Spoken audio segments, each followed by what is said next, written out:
నా పేరు Praveen. Jawahar Nagar dumping yard ఎత్తివేత పోరాట కమిటీ కన్వీనర్. జవహర్ నగర్లో డంపింగ్ యార్డ్ ఉంది. ఈ డంపింగ్ యార్డుని ఎత్తివేయాలని ఇది జవహర్ నగర్ ప్రాంతంలో ఉన్నటువంటి అనేక గ్రామాలు, అనేక బస్తీలకు ప్రమాద గంటికలు మోగిస్తున్నటువంటి నేపథ్యంలో డంపింగ్ యార్డుని ఎత్తివేయాలని చెప్పి ఒక ఉద్యమ కమిటీ ఏర్పడింది. జూన్ 6వ తేదీన ఆ ప్రాంతంలో ఉన్నటువంటి అన్ని పార్టీలు ఒక రకంగా అఖిలపక్షం అన్ని పక్షాలుగా ఐక్యమై జవహర్ నగర్ డంపింగ్ యార్డ్ ఎత్తివేత పోరాట కమిటీగా ఏర్పడి అంచెలంచెలుగా పనిచేస్తూ ఉంది. ఈ నెల 26వ తేదీన యాప్రాల్లో ఉన్న డిఎన్ఆర్ గార్డెన్లో అవగాహన సదస్సును ఏర్పాటు చేసింది.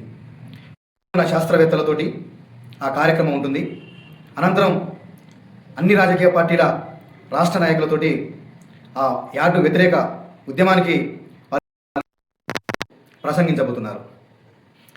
2002లో జవహర్ నగర్లో ఉన్నటువంటి ఒక చిన్న గుట్ట మీద అక్కడ చుట్టుపక్కల ఉన్నటువంటి గ్రామ పంచాయతీ, మున్సిపాలిటీలు అయితే ఉన్నాయో కాప్రా, కీసరా, అలాగే జవహర్ నగర్, ఆ 3 ప్రాంతాలకు సంబంధించినటువంటి చెత్తను తీసుకొచ్చి ఆ గుట్ట మీద పోసి కాల్చడం మొదలుపెట్టారు.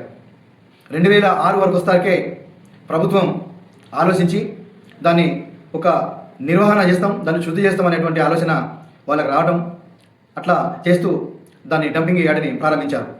ఇప్పుడు అది 2009లో రామ్కీ సంస్థతోటి ఒప్పందం చేసుకొని దాని నిర్వహణ చేపట్టారు.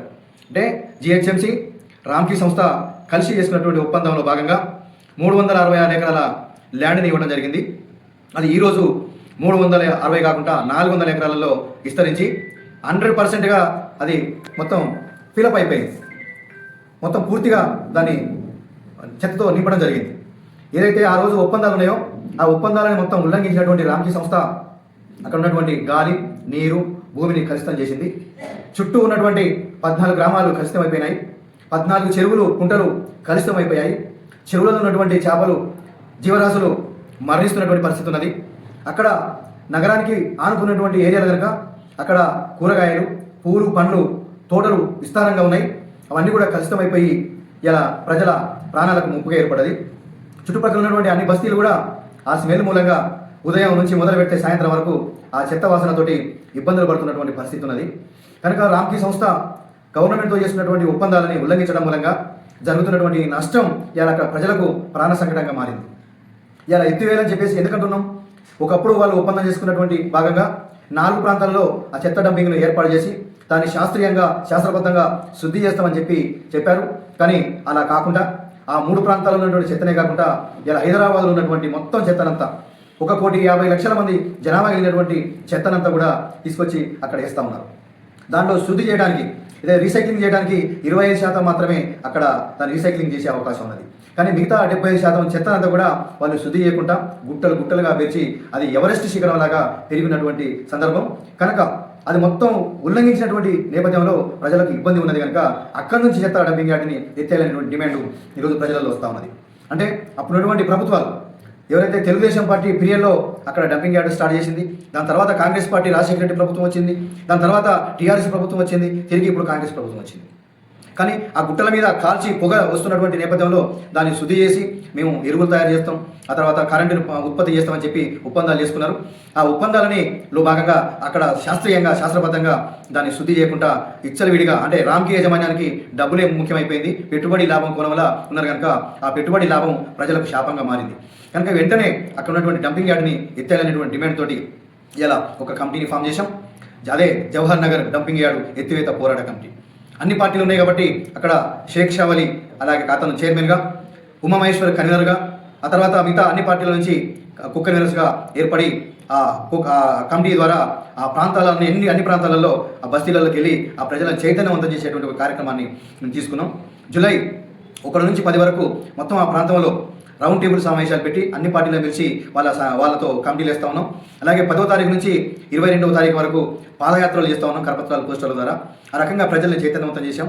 తిరిగి 26వ తేదీన డిఎన్ఆర్ గార్డెన్లో ఒక సదస్సును ఏర్పాటు చేసి శాస్త్రవేత్తలతోటి ఎట్లా దాని భూగర్భం కలుషితమైపోయింది, వాటర్ కలుషితమైపోయింది, గాలి కలుషితమైపోయింది, దానివల్ల వస్తున్నటువంటి ప్రమాదాలు ఏంటనేటువంటి దాని మీద అలా చైతన్యం చేసి పోరాటానికి సిద్ధం చేయడానికి వాళ్ళు శాస్త్రీయంగా వాళ్ళకి అవగాహన పెంచడానికి అవగాహన సదస్సును ఏర్పాటు చేశాం.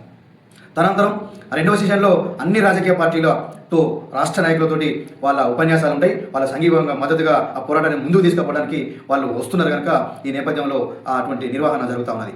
అది 26వ తారీఖు అయిపోయిన తర్వాత ఖచ్చితంగా ఒక ప్రత్యక్ష కార్యాచరణ ఉంటుంది. ఒక యుద్ధ వాతావరణం కూడా ఏర్పడే అవకాశాలు ఉన్నాయి. ఎందుకంటే ఈ నెల 11వ తారీఖున దమ్మాయిగూడలో ఉన్నటువంటి ఒక కమిటీ, ఆ దమ్మాయిగూడ కమిటీ వాళ్ళు చెత్త లారీల బంద్ కార్యక్రమాన్ని తీసుకుంటే మా కమిటీ కూడా వాళ్ళకు సంఘీభావం తెలిపి మద్దతు తెలిపితే 11వ తారీఖున బంద్ జరుగుతున్న నేపథ్యంలో ఒక రోజు ముందే అర్ధరాత్రి పూట పోలీసులు ప్రవేశించి ఉద్యమకారులందరినీ కూడా 200 మందిని తీసుకెళ్లి వివిధ పోలీస్ స్టేషన్లో వేసి ఇబ్బందులు పెట్టేటువంటి పరిస్థితి ఉన్నది. కనుక ఎవరైతే రేవంత్ రెడ్డి గారు ఉన్నారో, ఇప్పుడు ఉన్నటువంటి రేవంత్ రెడ్డి గారు ముఖ్యమంత్రిగా ఉన్నారో, తను ఒకనాడు అక్కడ ఎంపీ పార్లమెంటు సభ్యునిగా మల్కాజిగిరి నియోజకవర్గంలో పార్లమెంట్ సభ్యునిగా ఉన్నప్పుడు తను ఆ ప్రాంతాన్ని పరిశీలించినప్పుడు అతను చెప్పింది ఒకటే మాట, కాంగ్రెస్ పార్టీ అధికారంలోకి వస్తే ఖచ్చితంగా ఈ డంపింగ్ యార్డుని ఇక్కడి నుంచి తొలగిస్తామని చెప్పాడు. కానీ తొలగించలేదు, అలాగే ఉన్నది. ఇప్పుడు 400 ఎకరాలు కూడా సరిపోవట్లేదు. ఎవరైతే రామ్కీ సంస్థ ఉందో ఆ చుట్టుపక్కల ఉన్నటువంటి కార్మిక నగర్ మిగతా బస్తీలు అవుతున్నాయో ఆ బస్తీల ప్రజల్ని భయప్రాంతాలకు గురి చేస్తూ అర్ధరాత్రి కూడా అక్కడ అయితే లిచిడ్ అనేటువంటి వాటర్ కుంటలు ఉన్నాయి, ఆ కుంటలని తెంచి పైప్ లైన్ తెంచి ఆ బస్తీలలోకి వరదలాగా వదులుతా ఉన్నారు. ఇదేంటి అని అడిగితే అది పగిలిపోయిందని చెప్తా ఉన్నాడు. మళ్ళీ తిరిగి వాళ్ళకే చెప్తున్నాడు, ఇక్కడ ప్రమాదం మీరుంటే మీ అందరికీ మీరు డబుల్ బెడ్రూమ్ కట్టిస్తాం, మీరు ఇక్కడ నుంచి వెళ్ళండి అని చెప్పి వాళ్ళ దగ్గరికి వచ్చి రిక్వెస్ట్ చేస్తూ ఉన్నాడు. అంటే మీకు చెత్తడం కోసం ఎన్ని ఇళ్ళైనా కూలి చేస్తారా? అట్లా జరుగుతూ ఎంత దూరం విస్తరిస్తారు? 360 ఎకరాల నుంచి 400 ఎకరాలకు వచ్చి 4,000 ఎకరాల వరకు చెత్త పోస్తారా? ఇది సరైనటువంటి విధానం కాదు. ఖచ్చితంగా ఈ కాంగ్రెస్ ప్రభుత్వానికి ఒకటి చెప్పదలుచుకున్నాం, మీరు ఇచ్చినటువంటి హామీ ఏదైతే ఉందో హామీని నిలబెట్టుకోవాలి. మేము చెత్త నంతా ఒకే దగ్గర వేయడం అనేటువంటి సరైనది కాదు. చుట్టూ 4 ఏరియాలలో కూడా చెత్తను పెట్టి ఒక శాస్త్రీయంగా శాస్త్రబద్ధంగా దాన్ని రీసైక్లింగ్ చేసి దాని నుంచి ఎరువులు కానీ దాని నుంచి పవర్ కానీ చేస్తూ అట్లా గాలి కలుషితం కాకుండా, నీరు కలుషితం కాకుండా, భూమి కలుషితం కాకుండా, భూగర్భ జలాలు కలుషితం కాకుండా, చుట్టుపక్కల వాళ్ళకు ఎటువంటి అనారోగ్యాలు రాకుండా ఒక క్రమబద్ధంగా ఒక శాస్త్రీయబద్ధంగా అట్లా ఏర్పాటు చేస్తే ఎవరికి ఎటువంటి అభ్యంతరాలు రావు. ఈరోజు ప్రభుత్వం రంగారెడ్డి జిల్లాలో డంపింగ్ యార్డుని ఏర్పాటు చేయడానికి వాళ్ళకు ప్రయత్నాలు చేస్తే అక్కడ ప్రజలు తిరగబడుతున్నారు. కారణం ఏంది? వాళ్ళు వద్దంటున్నారు. ఎందుకు వద్దంటున్నారు అంటే మీరు జవహర్ నగర్లో డంపింగ్ యార్డుని ఎట్లయితే మోసం చేశారో, ఎక్కడైతే అక్కడ ప్రజలకు ప్రాణ సంకటంగా ఏర్పడి వాళ్ళకి ఇబ్బందులు కలిగిస్తున్నారో ఈ ప్రాంతంలో కూడా అలా జరుగుతుంది కదా అనే ఒక అపోహాలకు పోతున్నటువంటిది ఉన్నది కనుక ప్రభుత్వం 4 చోట్ల వికేంద్రీకరణ జరగాలి. అట్లా శాస్త్రబద్ధంగా శాస్త్రీయంగా అట్లా ఎవరికి ఎటువంటి నష్టం లేకుండా చేస్తే అది చాలా ఉపయోగకరంగా ఉంటుంది. దానికి వ్యతిరేకం కాదు. చెత్తని అందరూ మన చెత్తనే కాబట్టి దాన్ని రీసైక్లింగ్ క్రమబద్ధంగా చేయాల్సిన అవసరం ఉన్నది. అట్లా చేయాలనేటువంటిది మేము కోరుతా ఉన్నాం. ఇప్పుడు అక్కడ చెత్త ఆపేస్తే కూడా కనీసం ఒక 30-40 సంవత్సరాలు దాన్ని శాస్త్రీయంగా శుద్ధి చేయగలిగితే తప్ప దాన్ని మొత్తం అయిపోయేటువంటి పరిస్థితి లేదు. కనుక ప్రభుత్వాన్ని చెప్తున్నాం, చెత్తను ఆపేయండి, వికేంద్రీకరణ చేయండి. దాన్ని ఉన్నటువంటి చెత్తని ఒక క్రమబద్ధంగా చేస్తూ అక్కడ ఉన్నటువంటి ప్రజలకు మంచి రోడ్లు వేయడం, మంచి వాటర్ సౌకర్యం కల్పించడం, అనారోగ్యాలు రాకుండా చూడడానికి అక్కడ వైద్య సౌకర్యాలు ఏర్పాటు చేయడం, అట్లా మంచి చెట్లు పెంచడం, అట్లా ఒక కమిటీని వేసి శాస్త్రబద్ధంగా ఉండడానికి ఒక కమిటీని కూడా ఫామ్ చేసి దాని పరిశీలనలో భాగంగా దాన్ని మంచి సక్రమంగా శుద్ధి చేస్తే ఏ ప్రజలకు కూడా ఎటువంటి ఇబ్బందులు ఉండవు. కాబట్టి ఇలా అది ప్రభుత్వమే అటువంటి నిర్వహణ చేయాలి.